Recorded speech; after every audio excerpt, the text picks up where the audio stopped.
Bonsoir à toutes, bonsoir à tous.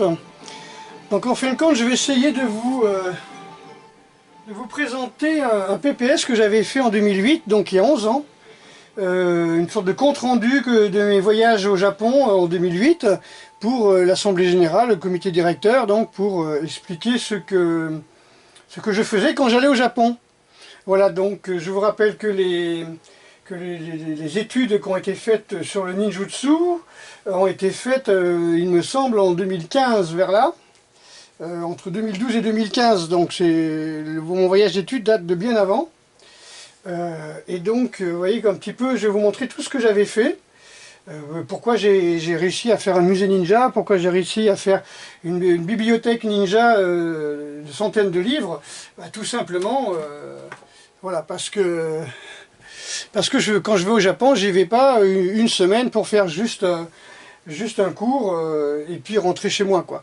D'accord, je vais pas faire 3-4 cours, la tête dans le cul, décalage horaire, 2-3 jours de cours et après je prépare mes valises, etc. Non, ça c'est...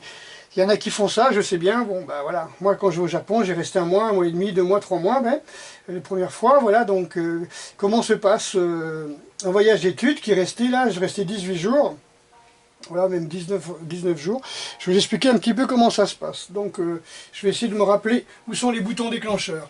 Donc, c'est un PPS qui avait beaucoup de musique, qui contenait beaucoup de... Comment on peut expliquer beaucoup de... avec des... J'essaie de le mettre un peu mieux. C'est pas forcément mieux. Bon, je voudrais pas que ça soit tordu tout le temps.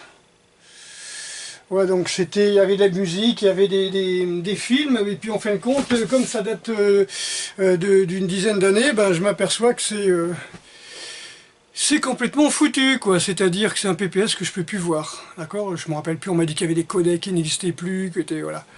Donc j'espère que ça va le faire. Ok, est-ce que c'est bien droit? Voilà, on va faire ça comme ça. Alors, première explication, voilà, quand je vais au Japon, voilà, je vais dans les grandes villes, et généralement, je fais des recherches sur les ninjas. Nous dirons que les ninjas, comment est-ce qu'on a découvert les ninjas en Occident? On l'a découvert dans les films. Donc, évidemment, on ne connaît rien des ninjas, donc c'est pour ça que je fais tous ces voyages d'études depuis 30 ans. Donc, première chose, je vais à Kyoto. Pourquoi? Parce qu'à Kyoto, c'est là où les gens parle le plus de ninja, on va dire. Vous allez voir, vous allez comprendre pourquoi je parle de ça. Donc vous avez à Kyoto, vous avez les temples que j'ai visités, et vous avez Toei Egamura, qui veut dire le village de cinéma de Toei. C'est la Cinecittà. Donc tous les films où on voyait les ninjas dans les années 50, 60, 70, etc., c'était la société Toei, qui est à Kyoto. Donc je vais là-bas, et là, qu'est-ce que l'on retrouve? Eh bien, il y a Gyujubei, on voit les 7 samouraïs, on voit Igami no Ito, c'était, comment il s'appelait, le loup à l'enfant, quoi, qui était tiré d'une bande dessinée, qui est très connue, voilà, quoi. Donc en fin de compte, tout ça, ce sont des héros qui sont faits en, comment on peut dire, en poupées, quand vous rentrez dans le musée, donc ce sont des poupées. D'accord? Donc on reconnaît bien l'exécuteur des bases œuvres de la série avec son enfant et son train bébé, là, sa poussette qui est truquée avec katana, avec naginata, avec fusil, etc. Après, tous les komuso, tous les personnages que l'on voit sont des personnages que l'on voit dans les films. D'accord? Ensuite, voilà, donc d'autres personnages de films qu'on a fait nous-mêmes avec Guillaume,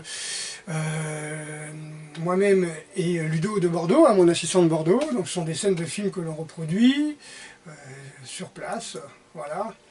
Donc ça c'est Ludovic avec moi.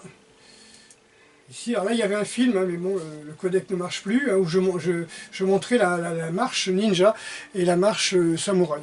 Voilà, donc là ce sont les ninjas, tels qu'on peut les voir dans les films. Voilà, donc c'est dans le musée du film, on voit les Mizogumo, les différentes lances taille de lance, de Yari, les griffes d'ours, les jutei en métal, le ninja dans son costume, tel qu'on le voit dans les films. Je rappelle qu'en Occident, et même au Japon, on ne découvre le ninja que dans les films et les romans. Voilà une affiche de film très connue, avec des personnages très connus, alors des ninjas qui font des bonds, hein, bien sûr, avec la cagoule, voilà, le même avec ses shurikens, hein, ses beaux shurikens. Voilà d'autres scènes, Shinobi no Mono, donc deux ninjas qui attaquent d'autres ninjas. Hein. Donc, ce sont des scènes, ça c'est assez marrant. Je vous laisse deviner le film, c'est un film que j'adore, c'est un film pour enfants, mais avec un ninja.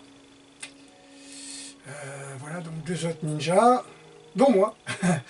Voilà, très célèbre. Voilà, donc les ninjas tels qu'on les voit. Hein. Alors là c'est... j'ai perdu son nom, c'est Maître Nawa, et ça c'est le livre de Maître Nawa. Voilà. Donc la couverture du livre, on va sur le shuriken. Donc c'est Shinobi, vous êtes dans le côté non pas ninja mais Shinobi. Et quand on parle du ninjutsu et qu'on parle de Shinobi, ben on nous dit il faut aller là, quoi. C'est pas la cité du cinéma que vous allez trouver des ninjas. Donc ils m'ont envoyé à Iga Ueno, et donc je suis allé à Iga Ueno. Iga Ueno, c'est ça, hein, les affiches de Iga Ueno. Alors quand vous regardez l'affiche, Shinobi no Koku, pardon, le pays des ninjas, Iga Ueno. Donc Iga Ueno, le pays des ninjas. Donc c'est bien, c'est sur l'affiche fait par le conseil de Mie, hein, le conseil régional de Mie. Et donc vous voyez que voilà, c'est pas secret, il ne se cache pas. Voilà, ça c'est d'après ce que j'ai compris, c'était des très anciennes photos, hein, des années 60. Voilà, donc toujours bondissant. Hein. Donc la légende de la kunoichi, de la femme ninja. Hein, donc dans tous les livres ninja traditionnels, évidemment, on ne parle pas de femme ninja. Voilà, donc la kunoichi, c'était simplement une méthode pour utiliser une femme, que les ninjas utilisaient une prostituée ou une comédienne pour pouvoir s'introduire dans un château. Voilà, donc vous avez le ninja show aussi, toujours à Iga. Donc treillis camouflé, voilà, camouflage moderne. Hein. Très bonne actrice, je me souviens très bien. Voilà, le musée ninja. Donc là, c'est le costume ninja avec les emplacements en blanc dans lesquels on pouvait mettre des armes, dissimuler des armes. Donc ça, ce sont les manchons, ça, ce sont les protections de jambes, hein, les jambières. Là, c'est le pantalon Hakama, le Igabakama, c'est-à-dire le Hakama de Iga, dans lequel on met un couteau sur le côté, il a toutes les poches de la veste. Hein. Voilà. Un ninja en train de faire des sauts, hein, donc on voit ça partout. Voilà, le gang des ninjas, Ninja Nogumi, le clan ninja, toujours le ninja là-bas, etc. Alors ça, c'est un film qui date des années 56-57, il me semble, avec Toshiro Mifune, qui est là. On ne le reconnaît pas, mais c'est lui, quand il a une vingtaine d'années, et c'est fait par Toei, il me semble aussi, et donc il s'appelle Ninjutsu, il y a 2 tomes. Donc vous voyez, le ninja, là, vous ne voyez pas le ninja en cagoule, là, vous voyez le ninja vraiment avec son frère, vraiment comme ça. Voilà. Donc on est plus dans l'histoire, là, dans la vraie histoire. Le ninja tel qu'on le voit un peu partout, voilà. Alors ça c'est le ninja tel que un des panneaux que l'on voit dans le musée ninja qui explique que les ninjas ne mangeaient pas de viande, tout simplement parce que ça donnait des mauvaises odeurs et que ça acidifiait le sang aussi, donc ça c'est ce que dit Maître Hatsumi dans son livre Ima Ninja. Voilà, qu'ils avaient aussi des parfums, des encens qu'ils aimaient bien mais qui ne se mettaient pas, tout simplement parce que ça pouvait les faire se repérer. Hein. On pouvait les repérer grâce à leur odeur et surtout, voilà, ils ne prenaient pas de viande parce que ils trouvaient ça pas bon, quoi. Dans le sens où ça permettait ça risquait de faire échouer leur mission du fait de leur odeur. Hein. Les chiens pouvaient les repérer, comme il explique Fujita dans son livre. Hein, voilà. Et là donc, vous voyez, ce livre, c'est l'ancienne version de ce livre-là. D'accord, Ninjutsu no Gokui, c'est vraiment les secrets des ninjas de Ginketsu. Voilà, donc ça c'est la femme ninja telle qu'on le voit dans les romans de gare dans les années 50-60. Donc là on voit vraiment que la femme ninja n'est qu'un personnage. Hein. Donc, là ce sont des extraits de livres célèbres, voilà, du Shoninki d'ailleurs. Et voilà le Shoninki traduit en français, voilà, par Mazuer. Ok, donc après, une fois avoir été hier, on me dit, si vous voulez voir des ninjas, il faut aussi aller à Koga. Donc je vais à Koga qu'on appelle Koga aussi, Kogaryu, à l'école Kogaryu, Voilà. Donc ça c'est la célèbre statue que vous avez en rentrant de la gare à Koga, donc la gare de Koka, il faut aller chercher. Et vous avez donc ce rouleau à médicaments, pour faire les médicaments. Voilà. Donc il le tient dans la main, là, ici, le yagien dans la main, et le rouleau dans la main pour pouvoir faire ses poudres et ses médicaments. Donc là on ne parle pas de ninja assassin, là, vous voyez, on parle vraiment du personnage. Voilà. Et à Koga, qu'est-ce qu'il y a? Il y a le village ninja. Voilà. Donc c'est un vrai village ninja qui a été fait dans les années 60. Et à l'intérieur, vous voyez bien que les vêtements ninja n'étaient pas noirs, mais bleu nuit. Un petit peu le GIGN a repris ce thème-là, avec des exemples de camouflage aussi. Vous voyez ici là, les oiseaux, des exemples de camouflage qui vous montrent un petit peu que les ninjas copiaient simplement la couleur du blaireau, la couleur de tel oiseau aussi pour se camoufler. Donc c'est le bleu G que vous voyez ici. Là. Et là vous avez une cotte de maille aussi. Voilà, donc ça c'est quelqu'un qui explique dans la maison dans laquelle on a enlevé les tatamis, qu'ici il y a au centre de la maison l'endroit où on fait la cuisine, donc c'est comme ça dans les maisons traditionnelles, hein. Donc on tire le foyer, c'est là où on met le feu, là où on accroche, c'est un crochet dans lequel on accroche, c'est souvent un poisson ici d'ailleurs en métal, on accroche la bouilloire pour faire le thé, ou bien, comment on peut dire, là où on fait le riz, hein, la casserole suspendue auquel on fait le riz. Un chaudron, on peut dire, voilà, dans lequel on va faire chauffer l'eau pour le riz. Et donc si on enlève, là il y a des braises normalement dedans, si on ouvre la partie foyer, à l'intérieur vous avez un escalier. D'accord? Et donc ça va au sous-sol. Et là on est à l'intérieur, on est complètement sous les combles, et vous avez une cache ici. Une cache d'armes, mais aussi où là une cache où une personne d'1,60 m, 60 kg, c'est-à-dire le poids d'un ninja, peut éventuellement se cacher. Voilà, donc on est toujours dans le personnage du ninja, donc c'est des affiches que l'on trouve là-bas, ici. Le ninja, c'est ce qui vient d'un roman, hein, qui est magnifique, que j'adore, j'adore l'image. Hein. Voilà. Et ici, là, c'est mon ami Ludo, à la gare de Koga.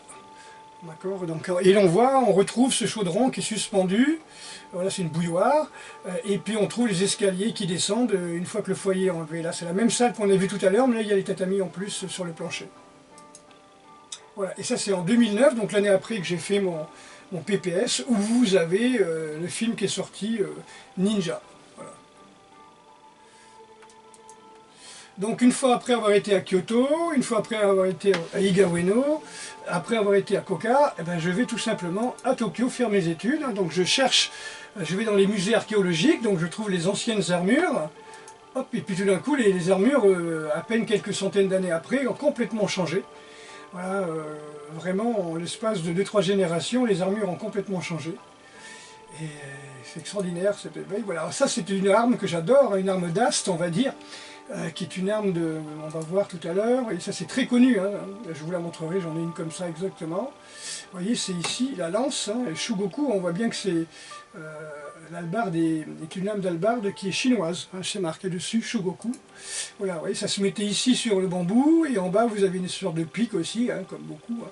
Alors parfois vous en avez deux sur la même hampe, ou parfois vous avez une pointe de lance en plus. D'accord, on est toujours dans les armes traditionnelles chinoises, et pourquoi je l'aime bien? Alors ça avec des écritures dorées, en bronze, voilà. Pourquoi j'aime bien? Parce que c'est là, vous l'avez ici, vous voyez. Vous l'avez dans Bu, l'ancien, voilà, ça c'est Wu, c'est en chinois, et là c'est Bu en japonais, écriture moderne. Donc Wu et Bu qui veut dire arrêter la lance. Bon, certains disent que c'est se mettre en marche avec une lance, donc le sens tout à fait contraire. Mais sinon, on est habitué à le voir sur le côté arrêter la lance. Et arrêter la lance, tout simplement, ça veut dire préserver la paix. Et tout simplement, voilà. Et donc l'art martial, sous sa forme Bu, Budo, c'est surtout préserver la paix. Voilà. Alors là, j'ai pas cliqué au bon endroit. Comment puis-je faire? Voilà, préserver la paix, il faut que je clique ici. Voilà, alors voyez là, vous avez les cartes, hein, une vieille carte du Japon, et vous voyez la Bu, Budo, Bujinkan.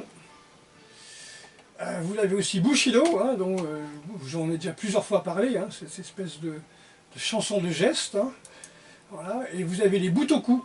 Donc, les Butoku, ce sont les vertus du Bushido, quelque part. Hein. Voilà. Et après, je vais à Noda. Voilà, donc ça, c'est une photo de moi en peut-être 91 ou 92 à Noda, au temple de Noda, avec Patrick Albert de Bordeaux. Donc Takamatsu, c'est lui qui est à l'origine du Bujinkan Dojo, on va dire. C'est Hatsune Sensei qui l'a créé d'après l'enseignement de Takamatsu Sensei. Ici donc ça avec Ludo et Takamatsu Sensei. Donc ça c'est la plaque où il y avait dans son ancien dojo tous les shihan, tous les gradés. Et c'est tout simplement pour expliquer que ma plaque de shihan était là. Sauf que beaucoup disaient que j'étais viré du Bujinkan. Vous voyez, c'est un petit peu pourquoi j'avais fait cette photo, parce que voilà, non, je suis toujours pas viré, je suis là, hein, et je suis Daishihan actuellement. Donc le plus haut grade qu'on puisse avoir au Bujinkan, avec Shirashi Sensei, qui est un maître exceptionnel, avec Oguri Sensei, qui a disparu, qui nous a quittés il y a quelques années, il n'y a pas longtemps. Voilà, donc toujours avec Shirashi Sensei et Guillaume, donc qui vivait au Japon à l'époque, ici avec Oguri Sensei, Nobushi Sensei, voilà, avec l'étoile de shérif, et avec Nagato Sensei. Voilà, donc le PPS s'arrête là. Donc voilà un petit peu quand je vais au Japon, voilà ce que je fais, hein, voilà comment j'étudie le ninjutsu. Je ne viens pas juste faire une semaine ou quelques jours d'entraînement dans un dojo juste pour le plaisir de m'entraîner. Je vais faire des séjours d'études, je vais chercher, j'essaye de comprendre, voilà, je vais aux sources. Voilà, bah écoutez, je vous souhaite une très bonne soirée, je vais mettre ça en ligne maintenant, c'était juste pour vous expliquer un petit peu, comme j'ai expliqué à l'Assemblée Générale, au Conseil d'administration de l'époque, voilà, ce que j'allais faire au Japon, tout simplement. Voilà, donc bis à toutes et bis à tous. Puis voilà, si vous aimez, vous pouvez liker, tout ça, voilà, c'est des petites images assez rares.